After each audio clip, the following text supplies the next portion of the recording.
bango moko ba mankioniste ba activaki foi na biso to lukanza nzambe to pesi bango merci bango basala mankio bango basala mankiona ba yebi mankiona même si on est mankio te dika Yesu bebi nzambe na bango ba toto ko kufa parce que bazangi prévision prophétique prophétie bien aimé et révélateur ezali prévision prophétique ba to ebele ba toto kufa pour la mort qui a prévision prophétique. Le salaire du péché c'est la mort. Les gens qui ont amené le mot mankiona eux-mêmes ont fait les macules parce qu'ils connaissent ça, comment ce système opère.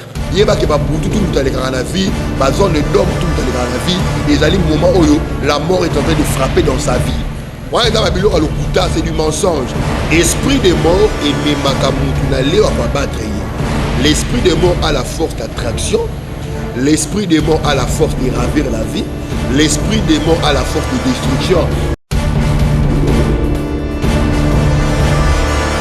Bote mingi na bandeko nyonso bolandaka biso na internet lelo totombe bino mokolo malamu na eyenga ya elelo nayebi ke bozolanda biso ebele pe eza na bandeko ebele nanu basabona te na chaîne na biso oyo ya Geradan KMB TV nde tozosenga na bino bisika bozolanda biso partout dans le monde boya kaka na cloche bo cliquer wana po bozangaka te na ba événement na bino to na ba émission to banda koyaka ko proposer bino tika nzambe ya lola a pambola bino lelo to bongisi émission moko munene po to lobya likambo ya esprit de mort vous avez les bolandaka biso pe bo tout na ba question ebele à propos ya esprit de mort yango to bongisi mokolo munene to yambi mosala nzambe munene oyo akinda sango na kombo ya apôtre Gédéon KMB, prophète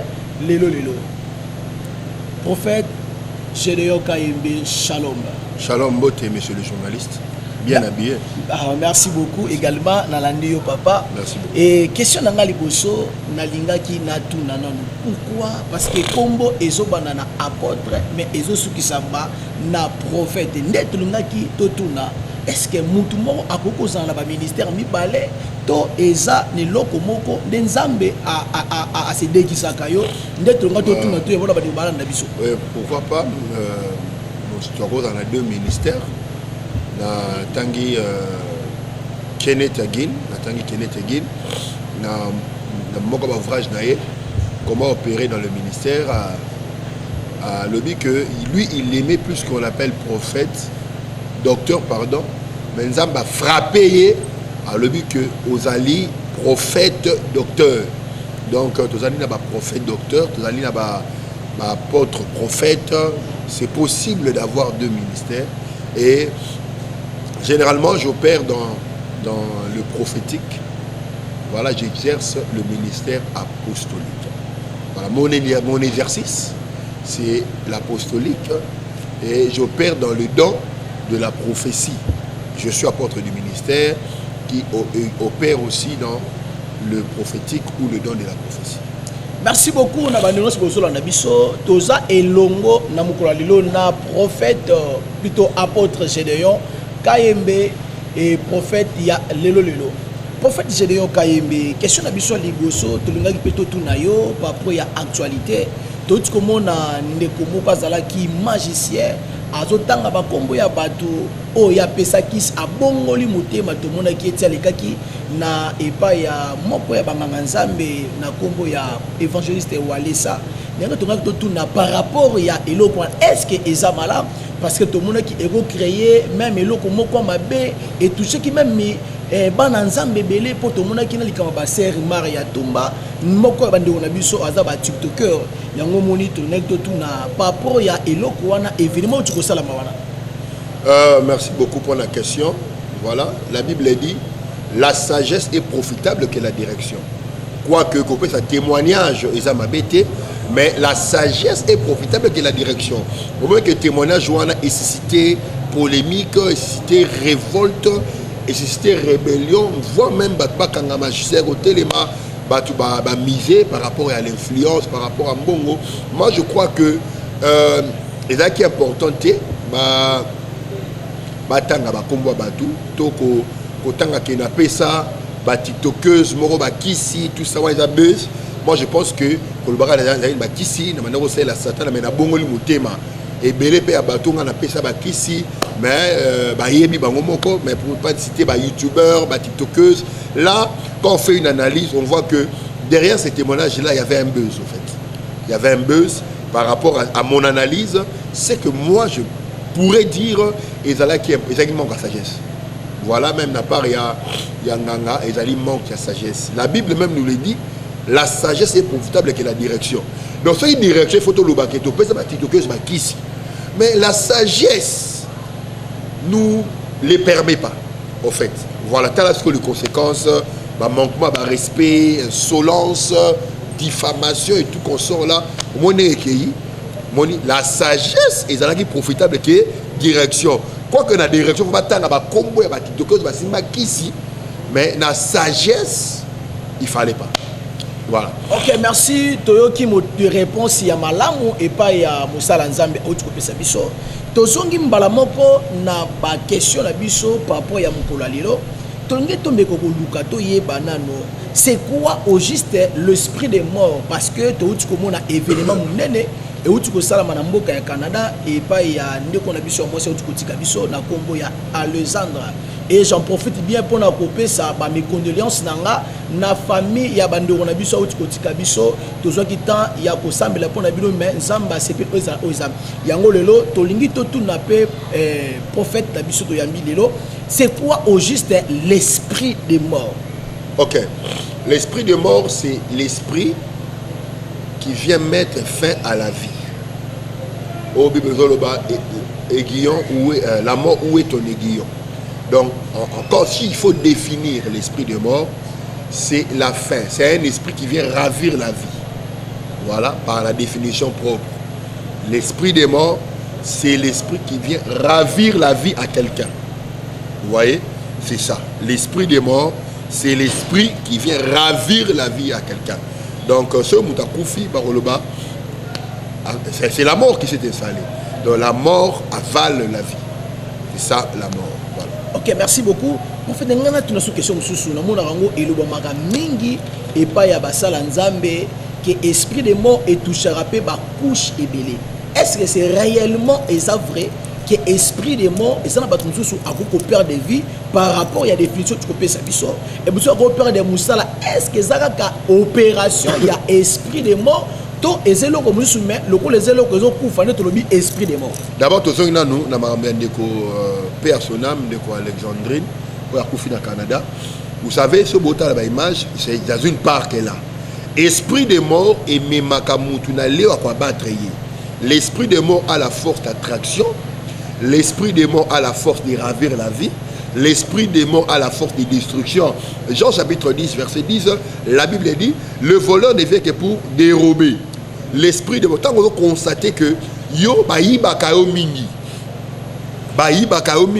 yeba que déjà aux alliés poursuivis par l'esprit des morts.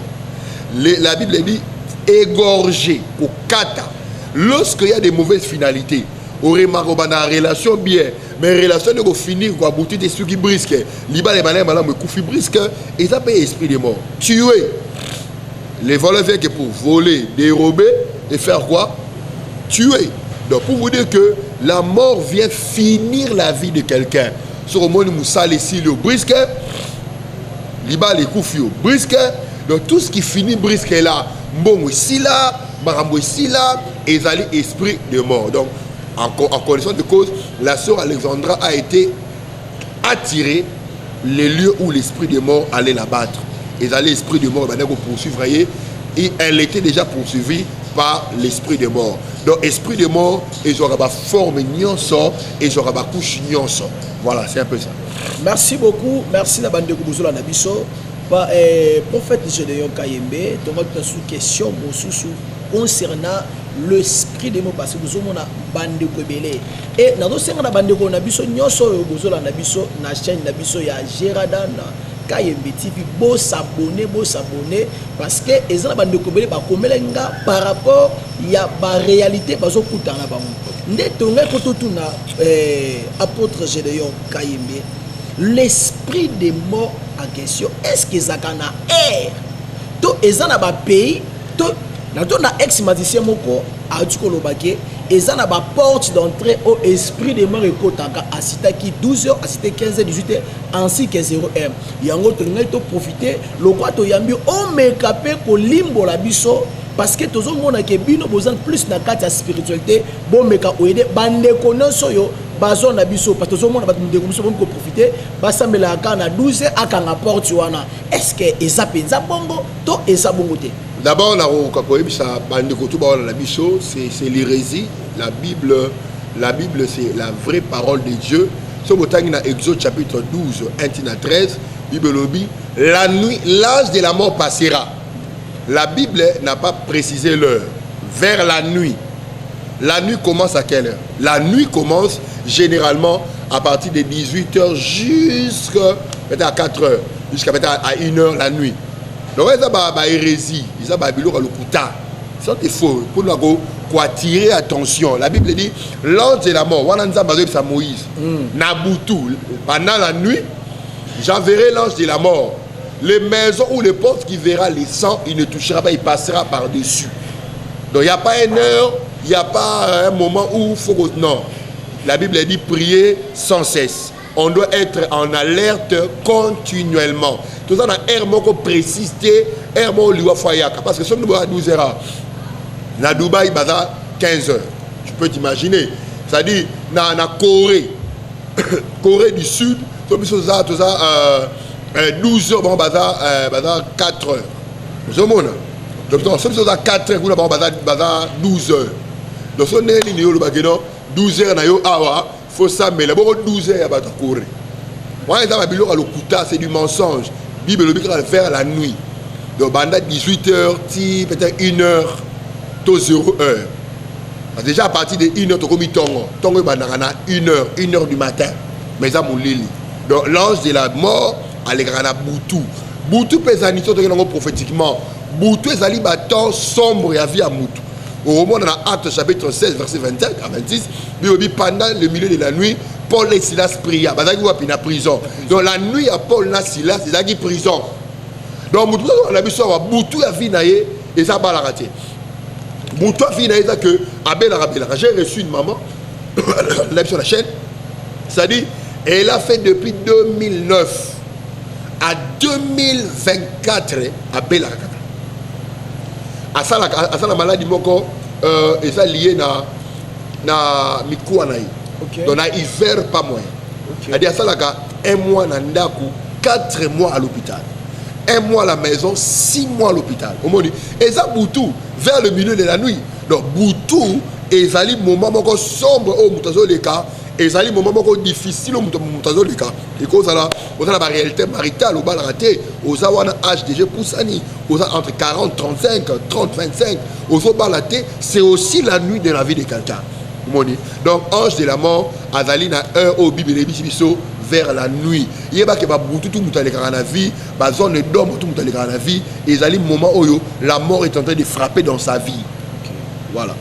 Ok, merci beaucoup. Je crois que Bozo Nabiso Bozo comprendre comment Moussala Nzambe azo répondre à la question Nabiso nyonso oyo bon mais ça peut comme tout na par rapport à ma caméra na carte internet.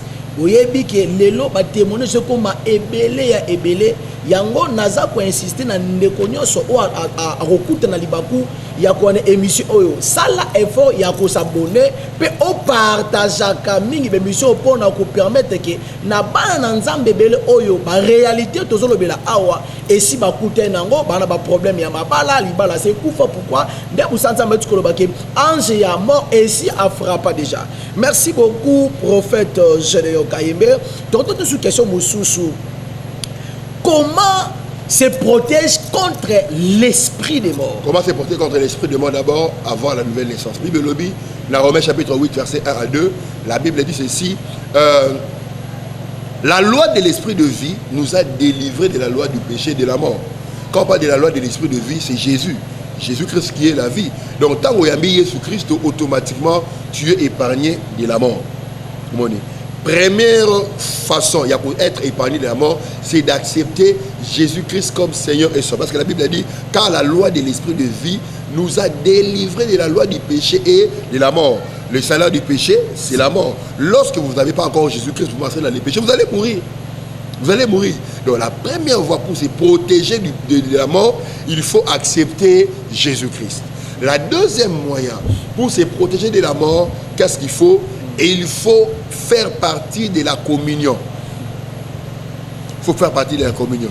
La Bible dit celui qui demeure sur l'abri du trône repose à l'ombre du Tout-Puissant. Reposer à l'ombre, quand on parle de la communion, ils allaient rassemblement à Bassanto.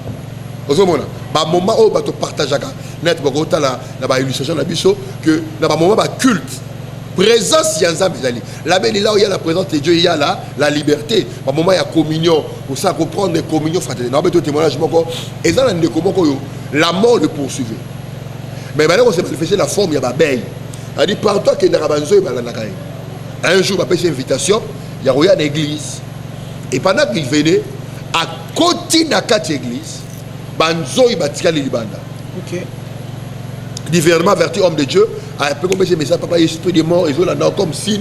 Tant au temps le monde a Banzo banana, papa effectivement. Maintenant on a côté l'église, Banzo il, dans le monde batika les libanda. Et homme de Dieu a attaqué par le sang de Jésus qui se Banzo bapandana. Omoni. Autre moyen de se protéger de l'esprit de mort, c'est passer dans un check-up. Autre bengi la consultation prophétique. Et ça là-bas tu es belé, la Bible dit mon peuple périt par manque de révélation. La c'est une chose, la révélation est révélateur. La révélation est révélateur. Une révélation vous révèle certaines choses. Parlons de Saoul. Qui s'abonne c'est dans 1 Samuel chapitre 9.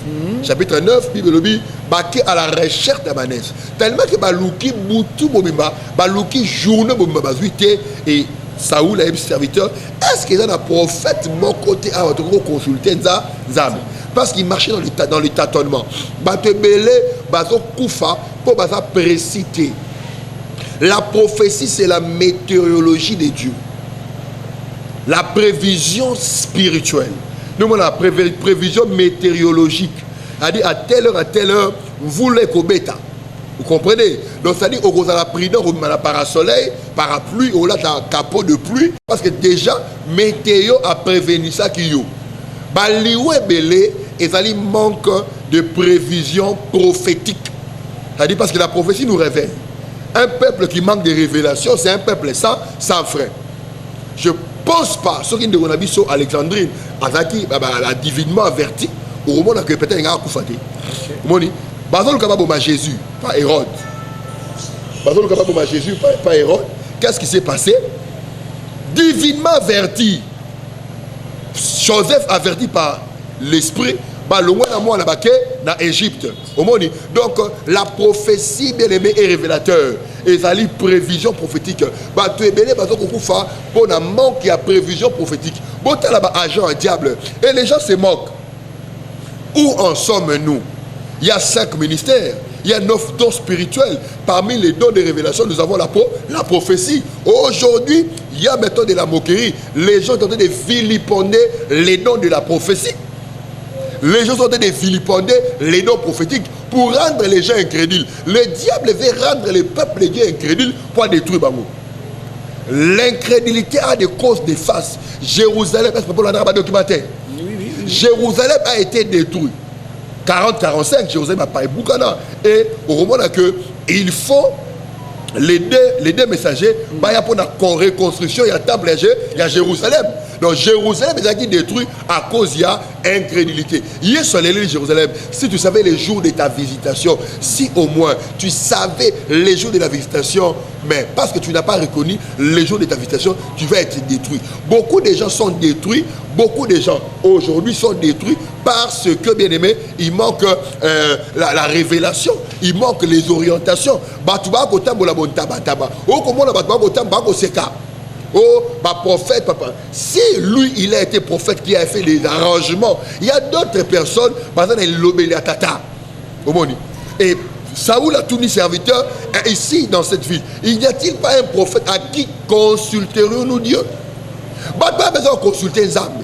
Nous avons pas dans la génération par le Saint-Esprit, nous avons établi un prophète. oyo bato seye ba consulter nzambe bato bazo ko kufebele parce que bazangi la prévision prophétique ne comme la bata météo ba la prévision météorologique et nous avons aussi la prévision prophétique nous avons bato sur la porte par-ci par-là ba aux prévisions prophétiques. Qu'est-ce qui ne va pas dans leur vie, qu'est-ce qui ne marche pas, qu'est-ce qui n'aboutit pas, base à la vraiment orienté pour la bien là-bas. Donc on couvre parce que c'est une prévision prophétique. Merci beaucoup, Bozo Nabiso et Belé partout dans le monde.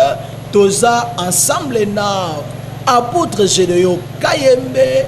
Prophète ya alelo lelo aza ko expliquer biso na lipe na bengisa yo na profiter na lobana yo boye oza na ba réalité makamozo simbate. Donc prophète eza important batu ba la kacho malobate eza important batu ba que batu bazo ko kufebele pour na manque ya prévision prophétique oza partout dans le monde ba numéro de téléphone eza premier noana benga biso na ba numéro na toza en ligne 24 heures sur 24 la consultation prophétique vous allez 24 heures sur 24 au monde ma ramener au tamolate au monde avie donc de libosoté benga biso okozwa yo lelo pe ma ramener au tamola okozwa l'épargne de la mort. Merci beaucoup, prophète Gédéon Kayembe.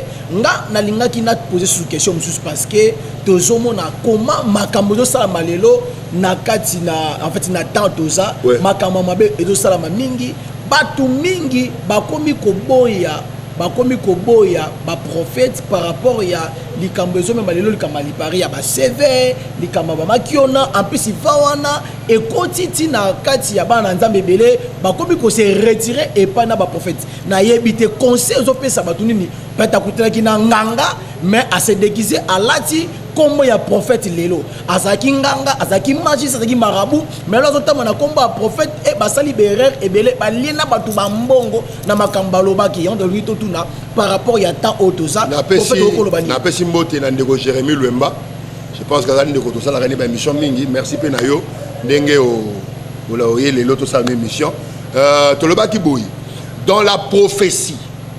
D'abord, la prophétie en général, c'est quoi? Tu redéfinir d'abord le concept prophétie. C'est quoi? C'est le fait de prédire ce qui va arriver demain. Et dans il y a prophétie, tu as la voyance, la prédiction. La voyance, c'est quoi? C'est voir ce qui s'est passé dans le passé, ce que tu vis dans le présent, et pour prédire le futur. Généralement, tout prophète qui prophétise n'est pas un voyant. Tout le monde a une prédiction. Bien, un prophète a déclaration. Mais ça, un prophèt a un voyant. À ce moment, il y a des gens qui dans le passé, à Yébissio présent, pas lobby de dans le futur. Est-ce que vous avez compris? Deuxième astuce. Le mot Makiona, qui a amené le mot Makiona, c'est la même personne qui lui-même faisait les Makiona. Parce que le concept Makiona est où tu as. Bango de ba elibiso Makiona. Biso do semela banzambe na bango. Na ba prière to ke bango, moi je me souviens. Non que na ngomba na sala jeune il y a 62 jours. Na tanga livre mo ya Gwyn Sean votre rendez-vous avec le Saint-Esprit. Na kenan zamba, Seigneur ouvre-moi les yeux, baptise-moi de l'onction prophétique. Vous voyez? Et mukona kita zamba ngoma ya mangenge yebe na obeta bato sa kwa nzela. Et nga la bandi église na la prophétie na okuta bato na pesa ba message. Et ba yé lelo. Omoni, ton dimela ki nzambe na bango or que ils nous ont juste boosté. Ba activer qui des fois na biso. Bango moko ba mankioniste, ba activer qui fois na biso to lukanza, nzambe to pesi bango merci. Bango ba sala mankiona. Bango ba sala mankiona, ba yebi mankiona, mais biso yebi mankiona, to yebi ka Yesu, to yebi nzambe na bango. Gloire à Dieu pour bango ba zali ba vrai Dieu. Biso zali ba original. Donc bango ba zali ba pirate et pousser ba pirate. Par contre, c'est pas pirate original. Donc, les gens qui ont mené les moments qu'on a, tous ces gens-là, eux-mêmes ont fait ça. La ligne de l'attaque,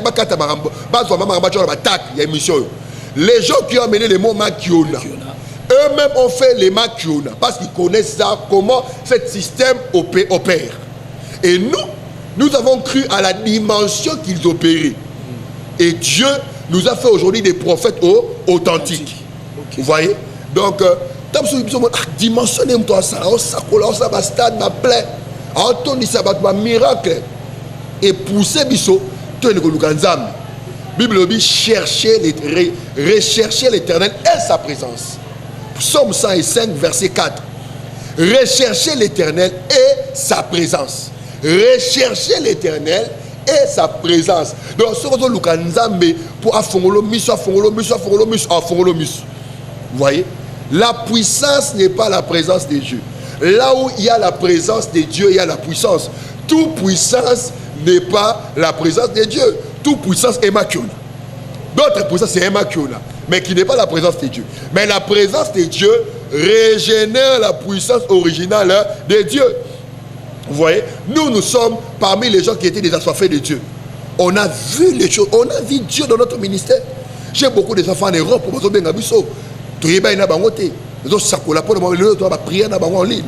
donc pour vous dire que c'est le diable, un agent du diable qui a voulu rendre les peuples de Dieu incrédules.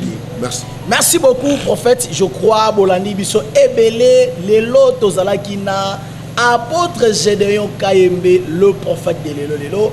Je crois, Bolandi Biso, Namokolomine, n'habité prophète Gédéon Kayembe, est-ce que vous pouvez savoir lié de l'église, na niveau à Kinshasa, pe numéro, na yo, ceux qui vous avez posé pour na yo, pour la likamotali prière, pour la consultation prophétique, même dans le téléphone, est-ce que vous avez Nabiso, voilà. Deux numéros, ils sont affichés dans le bas de l'écran, ils ont un numéro Nabiso, bako bengabiso na appel normal, bako bengabiso pe na WhatsApp, ils ont plus 242, plus 243, 83, 68, 70, 333 ou plus 243, 82, 93, 67, 519. Ils ont un numéro de téléphone. Na Kinshasa, vous avez l'église ébélée partout, mais adresse centrale à la commune Yangaba, na avenue Massassou numéro 6. Arrêt de référence na Biso Zali, arrêt Mopulu sur la route université. Merci beaucoup Nabane Bozo Nabiso, na Pesibino, merci Nabino Sibolandi Biso OP et si vous s'abonnez, Tika Nzambe Oto Sambelaka Apambola Bino et Zalaki Yabino, ambassadeur de la grâce, Jean-Vande Kintevane Abishai. Merci, à le prochain numéro. Merci, bye, au revoir. Merci.